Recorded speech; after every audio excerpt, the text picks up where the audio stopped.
Very good evening to all of you. आशा करता हूँ आप सब लोग बहुत अच्छे होंगे और जैसा कि आप जानते हैं मेरा नाम है पंकज गौतम और स्वागत है आप सभी का डिफेंस चाणक्य एकेडमी में। और जैसा कि आपको पता है कि जो न्यू सिलेबस है उसकी जो प्लेलिस्ट अभी चल रही है तो उसमें हम पहुंच चुके हैं अभी अपने फोर्थ टॉपिक के ऊपर। तो आज हम अपना फोर्थ जो टॉपिक है वो डिस्कस करने वाले हैं। 3 टॉपिक ऑलरेडी हम डिस्कस कर चुके हैं जिसकी क्लास आपकी एप्लीकेशन पे भी है और यूट्यूब पर भी अभी आ रही है। ठीक है। तो अभी हम बढ़ते हैं अपने फोर्थ टॉपिक के ऊपर। गुड इवनिंग भाई सभी को, जय हिंद। गुड इवनिंग संकेत Prajapati, good evening good evening good evening. चलिए तो स्टार्ट करते हैं और बढ़ते हैं अपने टॉपिक पर। टॉपिक 4 है लैंड फॉर्म्स एंड लाइफ। तो इसमें हमें किस चीज के बारे में पढ़ना है, क्या समझना है, पहले तो एक बार वो देख लेते हैं कि टॉपिक है किस बारे में।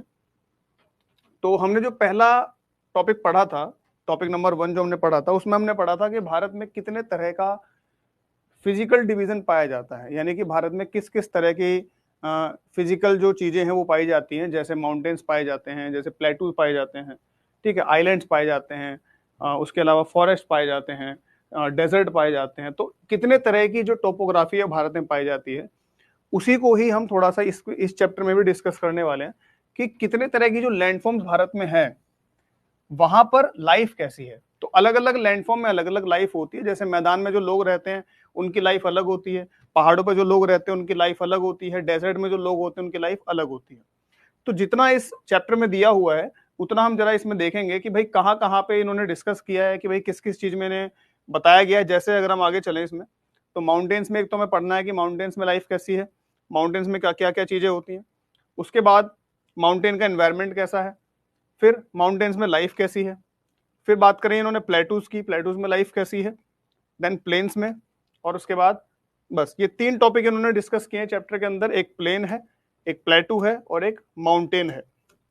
तो हमें 3 चीजें पढ़नी है इस चैप्टर के अंदर, एक माउंटेन, एक प्लेटू और एक प्लेन। ठीक है। अब ये होते क्या है ये आपको ऑलरेडी पता है कि भाई तीनों में डिफरेंस क्या है, माउंटेन क्या होते हैं, प्लेटू क्या होते हैं और प्लेन्स क्या होते हैं। फिर भी चैप्टर स्टार्ट करने से पहले तीनों में जो बेसिक डिफरेंस है उसको भी एक बार जान लेते हैं। जैसे माउंटेन की सिंपल डेफिनेशन ये होती है कि भाई कोई भी ऐसी ऊंची चीज जिसका टॉप जो है वो फ्लैट ना हो तो उसको माउंटेन कहा जाता है, जैसे कि ये माउंटेन है। ठीक है। प्लेटू वो चीज होती है जो हाइट पर होती है लेकिन उसका जो टॉप होता है वो फ्लैट होता है, यानी कि उसका जो टॉप है वो पीक फॉर्म में नहीं होता, वो फ्लैट फॉर्म में होता है। यानी कि जैसे मैं बना रहा हूं, ये जो है ये आपका क्या है, ये प्लेटू है। और मैदान होता है जो कि प्लेन होता है।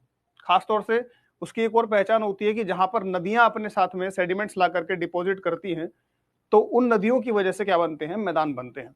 तो मैदान होते हैं बिल्कुल प्लेन। ठीक है। तो ये तीनों तीनों जो टोपोग्राफी है बिल्कुल अलग है, तीनों की लाइफ बिल्कुल अलग है, तीनों का क्लाइमेट बिल्कुल अलग होता है। तो ये है आपके माउंटेन्स, माउंटेन, ठीक है। ये है प्लेटू जिसको हिंदी में कहा जाता है पठार, और ये है प्लेन्स यानी कि मैदान। तो तीनों की लाइफ में क्या डिफरेंस है वो हमें पढ़ना है। तो सबसे पहले क्या लिखा है इसको जान लेते हैं कि a landform is a physical feature on the surface of our planet earth. तो सबसे पहले तो इन्होंने बताया कि लैंडफॉर्म का मतलब क्या होता है। तो a landform is a physical feature, landform क्या है, एक फिजिकल फीचर है on the surface of our earth, यानी हमारी अर्थ की सरफेस पर जो भी फिजिकल फीचर पाए जाते हैं, जैसे जो 3 एग्जांपल मैंने आपको बताए हैं माउंटेन, प्लेटू और प्लेन्स के, ये क्या होते हैं, ये लैंडफॉर्म होते हैं। ठीक है। अगर मैं इसको बिल्कुल हिंदी में ट्रांसलेट करूं लैंडफॉर्म को, तो लैंड मतलब होता है स्थल और फॉर्म मतलब होती है आकृति। तो इसको कहा जाता है स्थल आकृति। ठीक है। यानी वहां की लैंड की आकृति कैसी है, शेप कैसी है। Landforms take shape over millions of years and have a significant connection with the environment and life. तो जो लैंडफॉर्म बनते हैं वो ऐसा नहीं कि भाई तुरंत बन जाएंगे कि 1-2 साल में कोई नया लैंडफॉर्म बन जाएगा, 1-2 साल पहले वहां पे प्लेन था और 1-2 साल बाद वहां पे पहाड़ बन गया, तो ऐसा पॉसिबल नहीं है। लैंडफॉर्म अगर कोई भी है, चाहे माउंटेन है, चाहे प्लेटू है, चाहे प्लेन है, उसको बनने में कई साल लगते हैं। तो मिलियंस ऑफ ईयर्स लगते हैं कोई भी लैंडफॉर्म क्रिएट होने में। Then they can be broadly be divided into 3 categories, और हम लैंडफॉर्म्स को मेनली 3 कैटेगरी में डिवाइड कर सकते हैं, माउंटेन्स, प्लेटू और प्लेन्स। तो इस चैप्टर में इन तीनों के बारे में बात करी है, इन तीनों के बारे में डिस्कस किया है कि माउंटेन्स में कैसी लाइफ है, प्लेटूज में कैसी लाइफ है और प्लेन्स में कैसी लाइफ है। तो एक एक करके तीनों को डिस्कस करते हैं। सबसे पहले बात करेंगे माउंटेन्स की। तो माउंटेन में क्या क्या चीजें हैं, कुछ पॉइंट्स इसमें आएंगे, कुछ टर्म्स ऐसी आएंगी जो हमको समझनी है, तो उनको देखते हैं सबसे पहले। तो बात करते हैं पहले माउंटेन्स की। तो mountains are landforms that are much higher than the surrounding landscape. क्या मतलब है कि माउंटेन होते क्या हैं? तो mountains are landforms that are much higher than the surrounding landscape. यानी माउंटेन्स वो लैंडफॉर्म्स होती हैं जो अपने आसपास की लैंडस्केप के कंपैरिजन में ऊंची होती हैं, मच हायर यानी ऊंची होती हैं। ठीक है।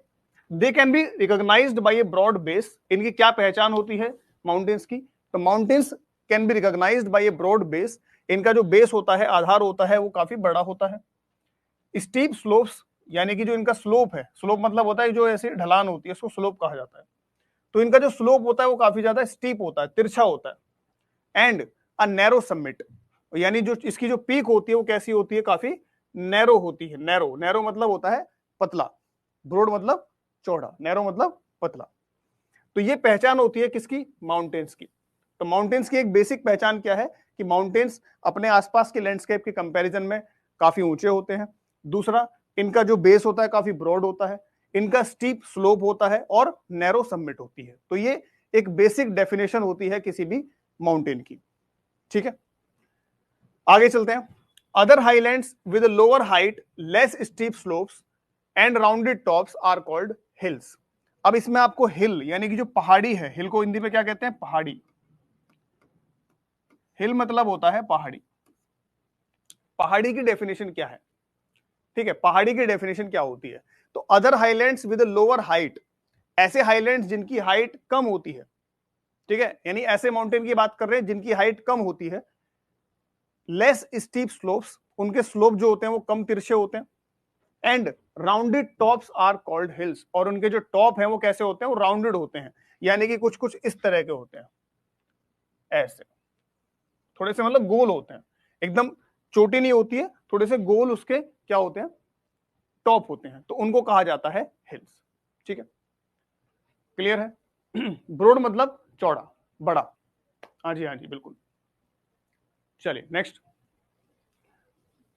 पॉलिटी। पॉलिटी बेटा जो न्यू सिलेबस में है उसको तो पढ़ाएंगे ही, ठीक है, और जो पुरानी वाली है वो आप एक बार खुद भी रिवाइज करिएगा, क्योंकि अभी जो है समय जितना हमारे पास है उसमें हम पहले जो नया सिलेबस है पहले उसको कवर करते हैं। ठीक, तो हिल्स की डेफिनेशन मैंने आपको क्या बताई? हिल्स क्या होती हैं? तो हिल्स होती हैं other highlands with lower height, जिनकी हाइट कम होती है, less steep slopes and rounded tops, जिनको कहा जाता है हिल्स। अब एक वर्ड आता है प्रेसिपिटेशन, ये आपको पता ही होगा प्रेसिपिटेशन क्या होता है। प्रेसिपिटेशन मतलब होता है एक तरह से, इसको हिंदी में कहा जाता है वर्षण, यानी कि बारिश। तो जिस भी फॉर्म में पानी जो है ऊपर से क्लाउड से धरती पर आता है उसको प्रेसिपिटेशन कहा जाता है। यानी पानी का क्लाउड से नीचे आना क्या कहलाता है? प्रेसिपिटेशन कहलाता है। अब इसकी डेफिनेशन जो लिखी है उसको एक बार देख लेते हैं कि water from the atmosphere reaching the ground in any form, कि जब पानी एटमॉस्फेयर से ग्राउंड पर किसी भी फॉर्म में आए, चाहे वो बारिश हो, चाहे स्नो हो, चाहे हेल यानी ओले पड़ रहे हैं, are the most common forms of precipitation. ये सबसे कॉमन फीचर्स होते हैं प्रेसिपिटेशन के। यानी प्रेसिपिटेशन क्या होता है कि एटमॉस्फेयर से पानी किसी भी फॉर्म में अगर धरती पर आता है तो उसको प्रेसिपिटेशन कहा जाता है। जैसे बारिश होती है, जैसे स्नो गिरती है, जैसे ओले पड़ते हैं, तो ये सब क्या होता है? ये सब प्रेसिपिटेशन होता है। Mount Everest between Tibet and China, Tibet China and Nepal. Mount Everest जो है वो तिब्बत चाइना और नेपाल में लोकेटेड है, जो आपको पता ही है। कंचनजंगा जो है भारत में, नेपाल, भारत में और सिक्किम और नेपाल के बीच में लोकेटेड है। Are the two highest peaks of the Himalayan range. Himalayan range के जो सबसे दो हाईएस्ट पीक्स हैं, जैसे मतलब सबसे दो नहीं, माउंट एवरेस्ट है, माउंट एवरेस्ट के बाद वैसे केटू आता है, लेकिन केटू जो है पीओके में है, तो हम बात कर रहे हैं अभी माउंट एवरेस्ट की और कंचनजंगा की। तो ये one of the two highest peaks है किसकी? हिमालयन रेंज की। माउंट एकोंकागुआ, ये हाईएस्ट पीक है एंडीज माउंटेन्स की। एंडीज माउंटेन कहां पर है? साउथ अमेरिका में है, ये आपने पढ़ रखा होगा पहले से। माउंट किलिमंजारो जो है हाईएस्ट पीक है अफ्रीका में। माउंट ब्लैंक, जिसको माउंट ब्लैंक भी कहा जाता है, ये कहां है? ये वेस्टर्न यूरोप में है। ये हाईएस्ट पीक है एल्प्स माउंटेन्स की। तो आपको ये भी याद रखना है एल्प्स माउंटेन्स कहां पर है। तो एल्प्स माउंटेन्स पड़ते हैं आपके यूरोप में। तो एल्प्स माउंटेन की जो हाईएस्ट पीक है वो क्या है? Mount blank. और एक और चीज मैं आपको बताता चल रहा हूं कि अगर आपको इनमें से किसी भी फैक्ट में कोई डाउट होता है कि नहीं सर ऐसा तो नहीं है, फैक्ट तो कुछ और है, तो मैं आपकी उस चीज की रेस्पेक्ट करूंगा, लेकिन आपको मानना वही पड़ेगा जो मैं यहाँ पे आपके सामने लिख रहा हूं। क्यों मानना पड़ेगा आपको वो?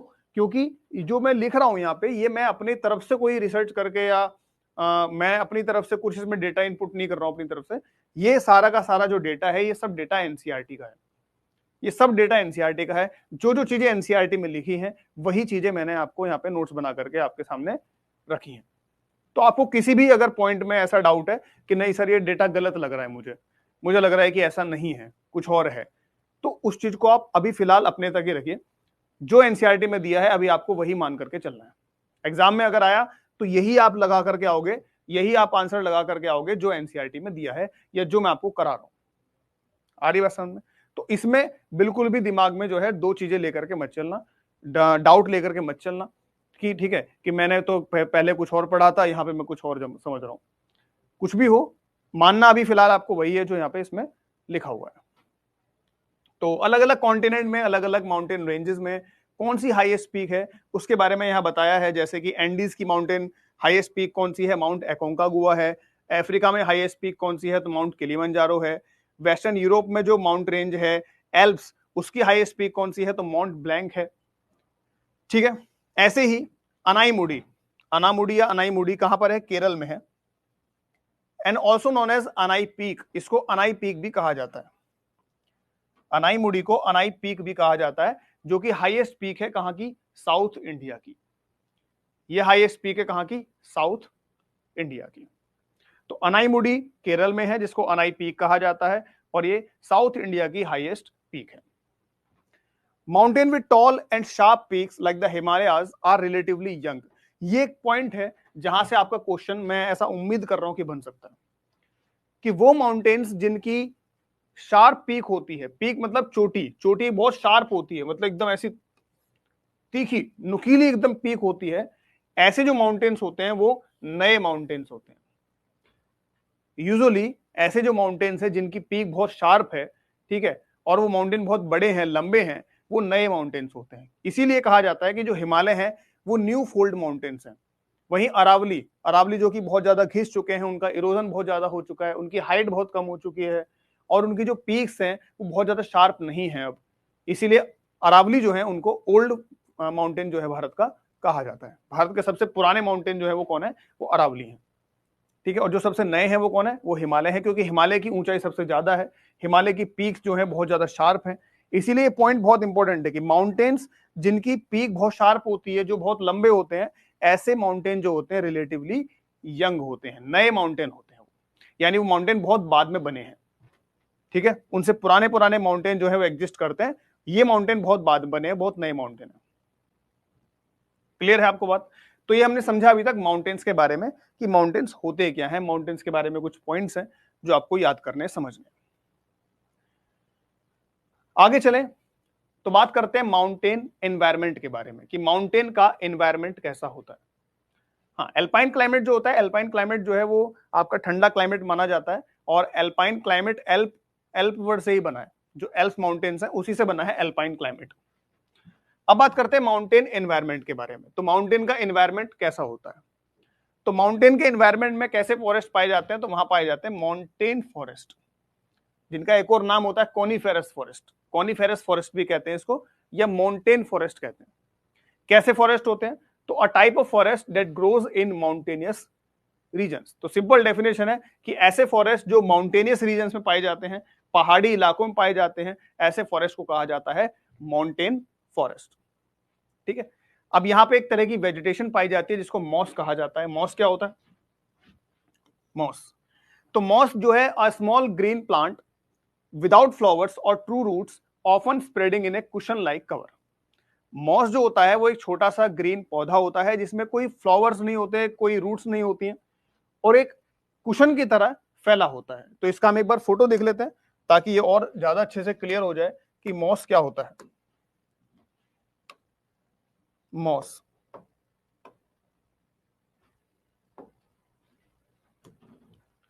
तो जो आपने ऐसे पहाड़ों पे, पत्थरों वगैरह पे जो ये काई देखी होगी इस तरह की, ठीक है, तो ये जो होती है इसको मॉस कहा जाता है। जैसे ये है, ये आपने पत्थरों वगैरह पे देखी होगी। तो जैसे ये है, इसको मॉस कहा जाता है, मॉस। क्लियर है? इसी तरीके से लाइचन या लिकेन, या लाइकेन क्या होता है? तो लाइकेन होता है plant like organism that generally clings to rocks, wall और ट्री। तो ये भी एक प्लांट जैसा ऑर्गेनिज्म होता है, यानी प्लांट जैसा, प्लांट नहीं है ये, प्लांट जैसा एक ऑर्गेनिज्म होता है जो जनरली कहां पाया जाता है? चट्टानों पे, दीवारों पे, पेड़ों पे। तो इसका भी एक बार फोटो देख लेते हैं। ये क्या होता है जी? लाइकेन क्या होता है? लाइकेन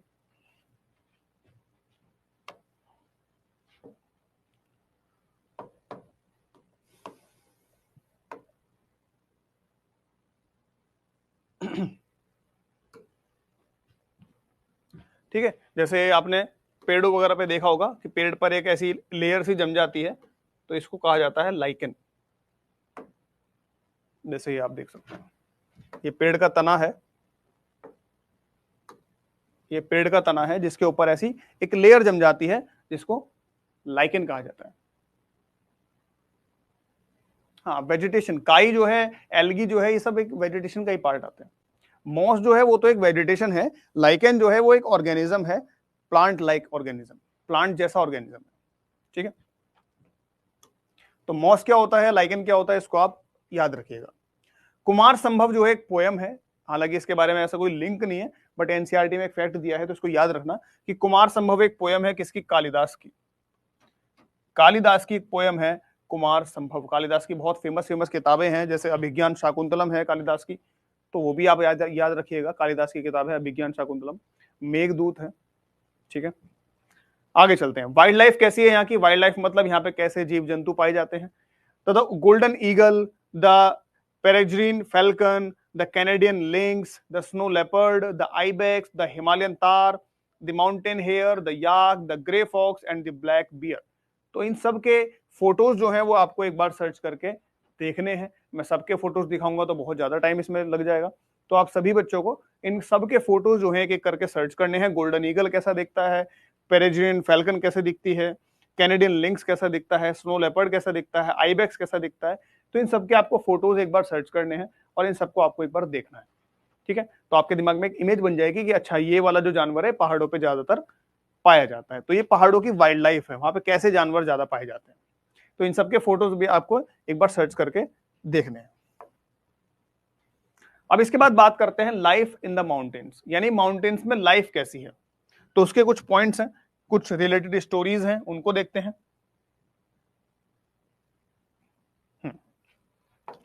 पहाड़ों पे लाइफ कैसी है, तो सबसे पहले बात करते हैं वैली। वैली होती क्या है? वैली जिसको हिंदी में कहा जाता है घाटी। घाटी मतलब सिंपल में अगर आपको बताऊं तो घाटी का मतलब होता है कि दो पहाड़ों के बीच का जो एरिया है जहां पे लोग रहते हैं, ठीक है, उसको घाटी कहा जाता है या वैली कहा जाता है। तो वैली क्या है? A lower area between hills और माउंटेन्स, यानी दो पहाड़ियों के बीच में, दो पहाड़ के बीच में एक नीचा area, lower area, often with a river, जहां पे ज्यादातर कोई नदी बह रही होती है, कोई स्ट्रीम बह रही होती है, फ्लोइंग थ्रू इट, जिस जहां से कोई नदी या स्ट्रीम, कोई धारा जो है बह रही होती है, उसको वैली कहा जाता है। और वैली में ही ज्यादातर लोग पहाड़ों में रहते हैं। पहाड़ों के ऊपर बहुत कम लोग रहते हैं, रेयर कोई रहता होगा। ज्यादातर लोग कहाँ रहते हैं? वैली में रहते हैं, क्योंकि वैली मोस्टली जो है थोड़ी सी प्लेन होती है। ठीक है, तो वैली मतलब होता है दो पहाड़ों के बीच का या दो पहाड़ियों के बीच का एरिया, जहां से नॉर्मली जो है कोई ना कोई नदी या कोई ना कोई धारा जो है वो फ्लो होती है, उसको वैली कहा जाता है। In many mountainous regions of the world, world के बहुत सारे माउंटेनियस रीजन्स में herding is a preferred occupation over agriculture. ये पॉइंट बहुत इंपॉर्टेंट है, एग्जाम में आपसे डायरेक्ट पूछा जाएगा कि पहाड़ों पे कौन सा ऑक्यूपेशन सबसे ज्यादा फॉलो किया जाता है।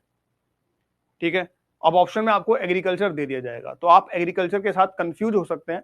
ये पॉइंट साफ साफ दिया है कि पहाड़ों पे ज्यादातर हर्डिंग जो है वो एग्रीकल्चर से ज्यादा प्रेफर्ड ऑक्यूपेशन माना जाता है, यानी हर्डिंग पर ज्यादा लोग डिपेंड करते हैं। हर्डिंग मतलब क्या होता है? जानवर को पालना, पशुपालन। हालांकि पशुपालन को इंग्लिश में एनिमल हस्बेंड्री भी कहते हैं, तो हर्डिंग मतलब भी लगभग लगभग वही है कि जानवरों को पालना, जानवरों को लेके एक जगह से दूसरी जगह ट्रेवल करना, नोमैडिक हर्डिंग बोलते हैं जिसको। ठीक है, तो हर्डिंग मतलब जानवरों को पालना, उनके ऊपर डिपेंड करना, वो एक प्रेफर्ड ऑक्यूपेशन है, पेशा है, कहां पे, ज्यादातर पहाड़ों पे। ठीक है, किसके कंपैरिजन में, एग्रीकल्चर के कंपैरिजन में। अब यहाँ पे कुछ जैसे कहानियां बताई हैं किस किस के बारे में, तो एक तो बछेंद्री पाल के बारे में बताया है कि बछेंद्री पाल जो है फर्स्ट इंडियन वुमेन थी जिन्होंने माउंट एवरेस्ट के ऊपर चढ़ाई करी थी। तो बछेंद्री पाल का नाम आपको याद रखना है कि बछेंद्री पाल पहली भारतीय महिला थी जो कि कहाँ गई थी, माउंट एवरेस्ट पर गई थी। कब, 1984 में।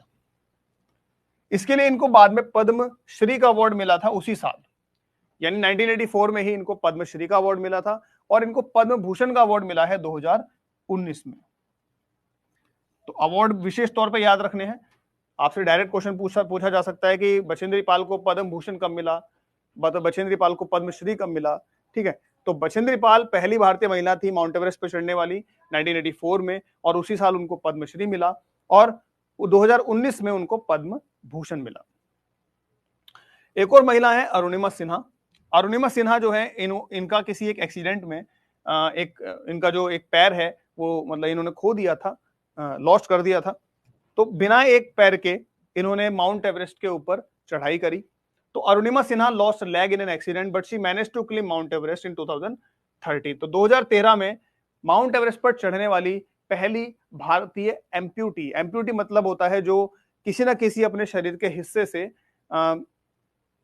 एक तरह से दिव्यांग होते हैं, जिनके पास कोई ना कोई एक शरीर का हिस्सा जो है प्रेजेंट नहीं होता है, वर्किंग कंडीशन में नहीं होता है, तो उसको एम्प्यूटी कहा जाता है, हिंदी में उसको दिव्यांग कहते हैं। ठीक है, तो अरुणिमा सिन्हा जो है पहली एम्प्यूटी थी जो माउंट एवरेस्ट पर चढ़ी थी 2013 में, and went on to climb the highest peak of every continent. और उसके बाद उन्होंने हर एक कॉन्टिनेंट की हाईएस्ट पीक के ऊपर चढ़ाई करी, यानी केवल माउंट एवरेस्ट नहीं, कंचनजंगा पे भी गई, माउंट ब्लैंक पे भी गई, ठीक है, किलिमंजारो पे भी गई, कंचनजंगा नहीं किलिमंजारो पे भी गई। ठीक है, इस तरीके से एकोंकागुआ पे भी गई।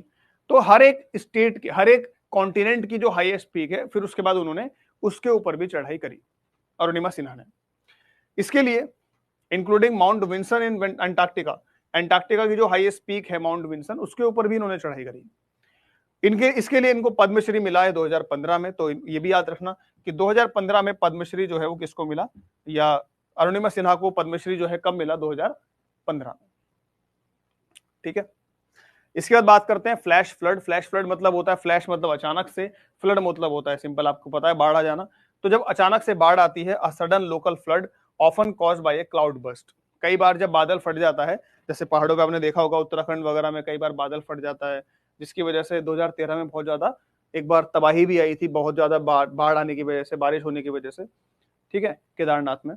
तो फ्लैश फ्लड का मतलब होता है जब अचानक से बहुत खतरनाक बाढ़ आ जाए, अक्सर बादल फटने की वजह से आती है, तो उसको फ्लैश फ्लड कहा जाता है।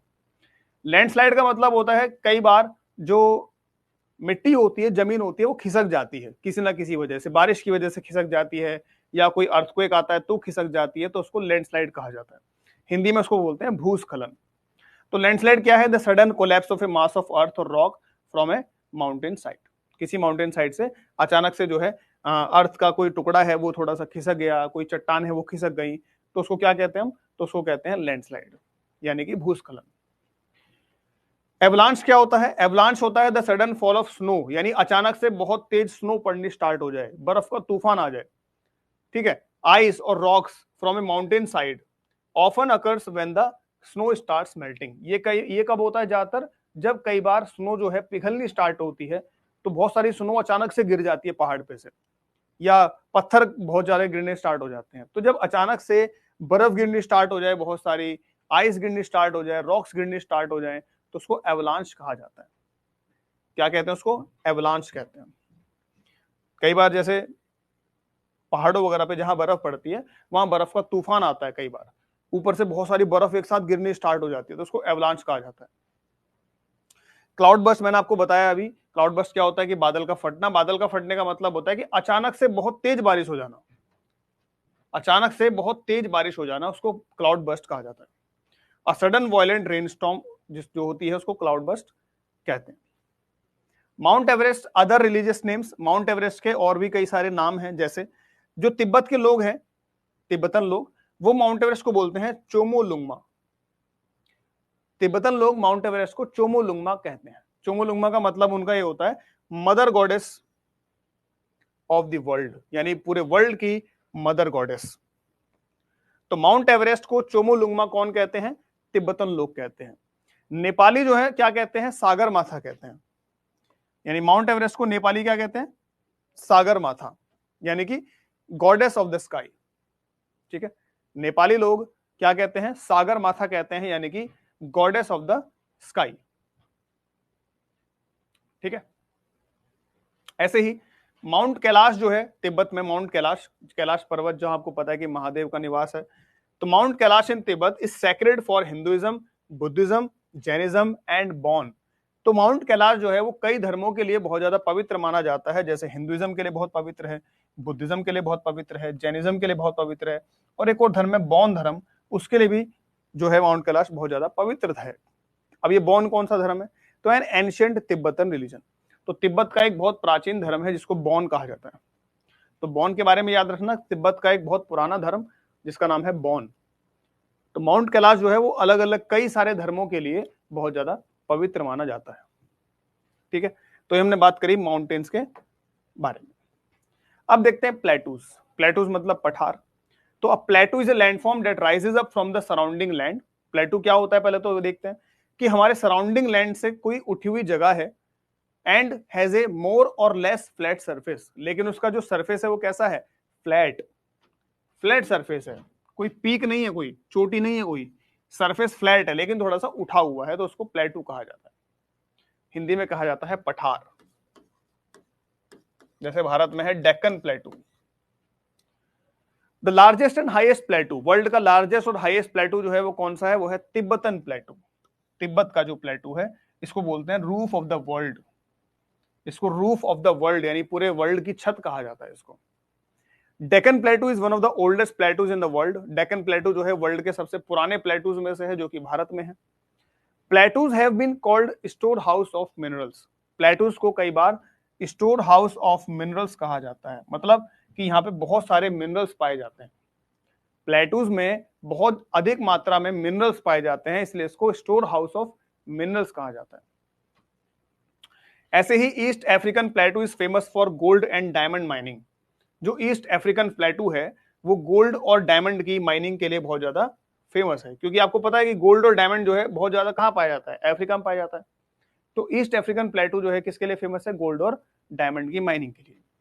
ऐसे ही भारत में जो छोटा नागपुर प्लेटू है, जहां जो ज्यादातर आपका झारखंड, उड़ीसा, छत्तीसगढ़ इस वाले एरिया में आता है, छोटा नागपुर प्लेटू में पाए जाते हैं आपके आयरन के रिजर्व्स, कोल के रिजर्व्स, मैंगनीज के रिजर्व्स, ये आपको पाए जाते हैं कहां पे? छोटा नागपुर प्लेटू में। ठीक है, विक्टोरिया फॉल्स यानी कि एक वाटरफॉल है Victoria false on the Zambezi river in southern Africa. Victoria fall कहां पाया जाता है? जाम्बेजी नदी के ऊपर। कहां पर? सदर्न अफ्रीका में, यानी अफ्रीका कॉन्टिनेंट में जो नदी है जाम्बेजी नदी, उसके ऊपर आपको एक फॉल मिलेगा, वाटरफॉल मिलेगा, जिसका नाम है विक्टोरिया फॉल। ऐसे ही the Hundru falls on the Subarnarekha river in the छोटा नागपुर प्लेटू। ऐसे ही छोटा नागपुर प्लेटू में एक नदी है सुवर्ण रेखा नदी। सुवर्ण रेखा नदी, इसके ऊपर एक वाटरफॉल है जिसका नाम है हुंड्रू फॉल्स। और इसी सुवर्ण रेखा नदी के ही पास में वो शहर है जमशेदपुर, जहां पे जमशेदजी टाटा ने फैक्ट्री लगाई थी टाटा स्टील की।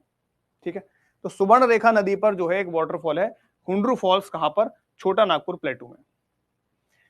जॉग फॉल जो है वो कौन सी नदी पर है? तो जॉग फॉल्स है आपका शरावती नदी पर। शरावती नदी जो है वो कहां बहती है? तो ये वेस्टर्न घाट में बहती है। शरावती नदी पर जो है एक वाटरफॉल है जिसका नाम है जॉग फॉल्स। ठीक है, जॉग फॉल्स। और एक और है आपका नोहकलिकाई।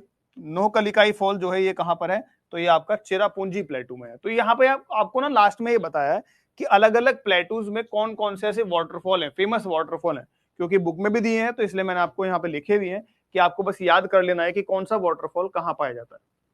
विक्टोरिया फॉल कहाँ पाया जाता है, हुंड्रू फॉल्स कहाँ पाया जाता है, जॉग फॉल्स कहाँ पाया जाता है, और ये नोहकलिकाई फॉल्स कहाँ पाया जाता है? चेरापूंजी प्लेटू में पाया जाता है। ठीक है, आगे बढ़ते हैं। इसके बाद बात करते हैं प्लेन्स की। प्लेन्स मतलब होते हैं मैदान। प्लेन मतलब मैदान यानी प्लेन इलाका।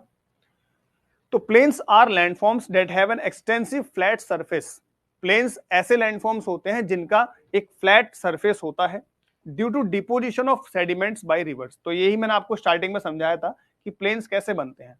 तो नदियों के सेडिमेंट्स जब डिपॉजिट होते हैं, कहीं पर जमा होते हैं, उसकी वजह से बनते हैं प्लेन्स।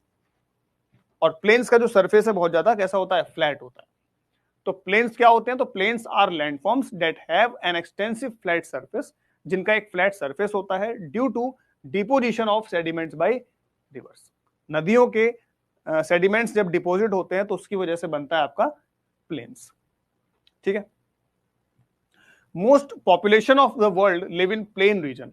पूरे वर्ल्ड की ज्यादातर पॉपुलेशन जो है वो कहां रहती है, तो प्लेन वाले इलाकों में रहती है। जैसे भारत की आप बात करोगे तो भारत में ज्यादातर पॉपुलेशन कहां रहती है, तो ज्यादातर पॉपुलेशन भारत में वहां रहती है जहां पे प्लेन वाला एरिया है, जैसे कि गैंगेटिक प्लेन, तो आपको ज्यादातर पॉपुलेशन मिलेगी यूपी में, बिहार में, इस तरफ। ठीक है। उसका कारण यही है कि ज्यादातर लोग वहां रहना पसंद करते हैं जो इलाका थोड़ा सा फ्लैट हो, प्लेन हो, जहां पे नदियां हो।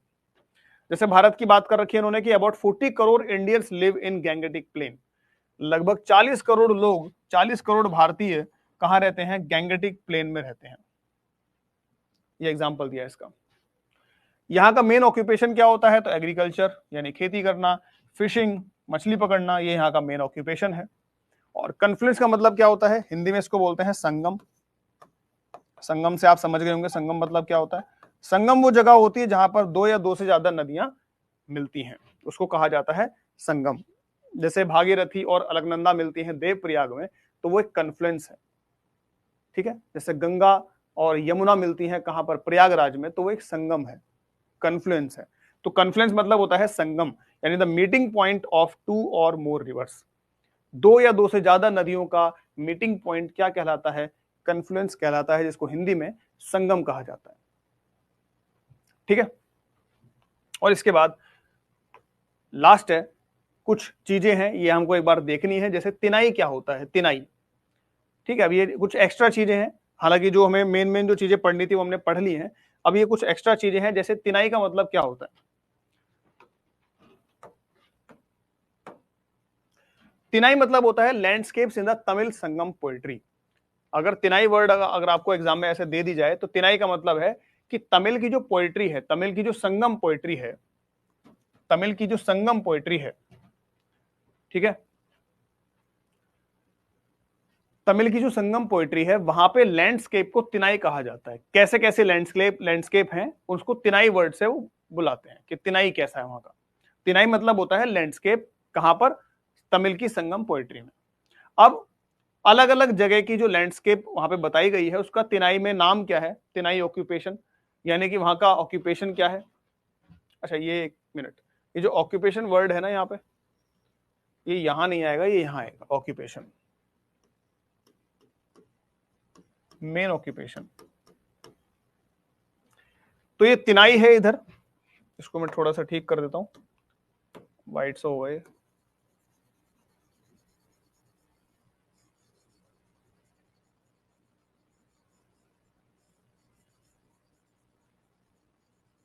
ठीक है। ऑक्यूपेशन वाला जो वर्ड है वो उधर आएगा, ना कि इधर आएगा। तो इसका मतलब क्या है, इस टेबल का मतलब क्या है, इस टेबल में हमें क्या जानना है कि भाई तिनाई कौन कौन सी हैं, ठीक है, उनका नाम क्या है, वो कौन सा लैंडस्केप है, और वहां पे मेन ऑक्यूपेशन क्या पाया जाता है। तो जैसे कुरिंजी, कुरिंजी का मतलब क्या है, कुरिंजी मतलब है माउंटेनियस रीजन्स, यानी तमिल की जो पोएट्री है वहां पे कुरिंजी वर्ड बोला गया है किसके लिए, माउंटेनियस रीजन के लिए, यानी पहाड़ी इलाके के लिए, जहां की मेन ऑक्यूपेशन क्या होती है, हंटिंग एंड गैदरिंग। ठीक है। मुल्लई, मुल्लई मतलब क्या होता है, मुल्लई मतलब है ग्रासलैंड एंड फॉरेस्ट, यानी घास के मैदान और जंगल, जहां का मेन ऑक्यूपेशन क्या है, कैटल रियरिंग। ठीक है। कैटल रियरिंग और फार्मिंग, ये फार्मिंग जो है ये इधर आएगा, फार्मिंग वर्ड इधर है, cattle rearing and farming. Marudam, Marudam जो है वर्ड वो किसके लिए आता है, मरुदम वर्ड है फर्टाइल एग्रीकल्चरल प्लेन्स के लिए। ठीक है। जहां पे आपका मेन ऑक्यूपेशन है फार्मिंग। नेदल, नेदल वर्ड किसके लिए है, तो कोस्टल रीजन। अच्छा फार्मिंग जो है इसी का है, मरुदम का ही है, वो उतना ही है, कैटल रियरिंग है, फार्मिंग आया है इसके लिए, मरुदम के लिए। तो मरुदम जो है उसका मतलब है फर्टाइल एग्रीकल्चरल प्लेन्स, जहां पे क्या होती है, फार्मिंग। नेदल मतलब है कोस्टल रीजन्स, ठीक है, जहां पे मेन ऑक्यूपेशन क्या है, फिशिंग एंड सी फेयरिंग। ठीक है, फिशिंग करना। पलाई जो है वो है, उसका मतलब है एरिड या डेजर्ट लाइक जो रीजन्स होते हैं वो, जहां का मेन ऑक्यूपेशन होता है जर्निंग और अपने शिकार करना या चीजों के लिए लड़ना, शिकार करना। ठीक है। तिनाई वर्ड का मतलब है, तिनाई जो है, जैसे तमिल, जैसे हमारे यहाँ पे मान लीजिए संस्कृत में किसी चीज को कुछ और कहा जाता है, जैसे सूर्य को आदित्य भी कहा जाता है। ठीक है। उसी तरीके से तमिल में लैंडस्केप को कहा जाता है तिनाई। सिंपल बात यह है कि ये लैंडस्केप है, इसका तिनाई में नाम क्या है, तमिल में नाम क्या है, उसको तिनाई कहा जाता है। कि माउंटेनियस रीजन जो है उसको कुरिंजी कहा जाता है, तो लैंडस्केप को कहा जाता है तिनाई। ये ट्रांसलेशन है, लैंडस्केप का ही ट्रांसलेशन है तमिल में तिनाई, बस इतनी सी बात है और कुछ नहीं। ठीक है। तो इस चैप्टर में इतना ही है, इस चैप्टर में इतना ही हमें पढ़ना था कि भाई अलग अलग जो लैंडफॉर्म्स है वहां पे लाइफ कैसी पाई जाती है, और लास्ट में हमने बस ये देखा कि भाई तमिल में जो है लैंडस्केप को तिनाई कहते हैं, तो कौन कौन से लैंडस्केप का तिनाई में क्या क्या नाम होता है, बस वो हमने जाना, और वहां पे कौन सा ऑक्यूपेशन मेनली फॉलो किया जाता है। तो बस इसमें इतना सा, इतनी सी बात थी इस चैप्टर में, इस टॉपिक के अंदर। ठीक है। तो आज का जो टॉपिक है हमारा ये खत्म होता है, टॉपिक नंबर 4। कल हम डिस्कस करेंगे अगले टॉपिक में, टॉपिक नंबर 5। ठीक है। कल या जब भी क्लास होगी तो उसमें नेक्स्ट क्लास में हम डिस्कस करेंगे टॉपिक नंबर 5। तो क्लास के साथ बने रहें, देखते रहें, और अगली क्लास में मिलते हैं। तब तक के लिए आप पढ़ते रहें। गुड बाय, टेक केयर, जय हिंद।